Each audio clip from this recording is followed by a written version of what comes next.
खारिया में एक नौजवान ने day light pizza and cafe के नाम से खूबसूरत तरीन सेटअप बनाया। मैं खारिया शहर का रिहायशी हूँ, आपका दोस्त हूँ, आपका भाई हूँ, आपका जानने वाला हूँ और यहाँ के लोगों का मजाज और यंगस्टर का मजाज समझता हूँ कि इन्होंने एक बेहतरीन तुर्कश फूड जो है वो एक शेफ लेके आए हैं, वो इन्होंने प्लेटर इंट्रोड्यूस कराया है इंतहाई मुनासिब कीमत के अंदर।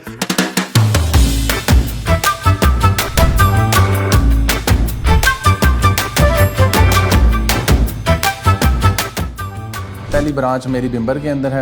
अल्हम्दुलिल्लाह वहाँ पे एक्सपीरियंस लेके वहाँ पे कामयाबी के साथ तो मैंने अपने शहर खारिया में ये डे लाइट कैफ़े के नाम से एक रेस्टोरेंट ओपन किया है, जिसमें आपको फास्ट फूड की हर किस्म की वैरायटी A to Z मिलेगी। स्टूडेंट के लिए मैं स्पेशल लेके आऊँ एक बड़ा मज़ेदार सा और बड़ा हैवी सा बर्गर लेके आया हूँ 380 रुपीज़ में, ठीक है, जो अपने स्टूडेंट भाइयों को वो डिलीवर भी करेंगे और इधर आके भी इंजॉय करना चाहे तो इधर आके भी इंजॉय कर सकते हैं। तो इन्होंने डबल शिफ्ट रखी और अपने कैफे का टाइम जो है वो 3 बजे तक कर दिया।